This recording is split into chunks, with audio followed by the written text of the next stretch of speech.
శుక్ర స్థానంలో ఉన్నాడు, గురుడు గుడు స్థానంలో ఉన్నాడు. ఈ సుబ్బారావు ఏంటి ఇప్పుడు పక్కింట్లో ఉంటున్నాడు? నమస్తే గురువుగారు. నమస్తే నమస్తే. ఏంటో ఇటు వచ్చావు? ఏం లేదు గురువుగారు, మా తమ్ముడు ఎప్పుడు చూసినా ప్రేమ ప్రేమ అంటాడు కానీ పెళ్లి చేసుకోమంటే వద్దంటాడు. ఎందుకు గురువుగారు? ఆడు మామూలుడు కాదు. అందుకే సార్. ప్రేమ అనేది సైకిల్ ప్రయాణం లాంటిది. బోరు కొడితే మధ్యలో దిగిపోవచ్చు.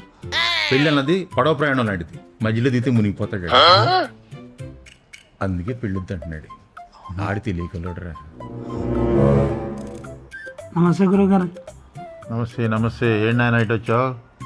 ఏం లేదు సార్, ప్రతిసారి అమ్మాయిలంట నేను పడుతున్నాను. నా వెంట ఒక్క అమ్మాయి పడట్లేదు. అమ్మాయిలు నా చుట్టూ తిరగాలంటే ఏం చేయమంటారు గురుగారు? నువ్వు పంచి పానీపూరి బండి పెట్టుకో. అది సరే కానీ గురుగారు, ప్రతిసారి అబ్బాయిలే అమ్మాయిలకు ప్రపోజ్ చేస్తారు. అమ్మాయిలు ఒక్కసారి అబ్బాయిలకు ప్రపోజ్ చేయరు ఎందుకండి? ఒకప్పుడు సూర్పణఖ ప్రపోజ్ చేసి ముక్కు చెవులు కోయించుకుంది. ఆ భయం అమ్మాయిలు ఇంకా ఉండిపోయింది.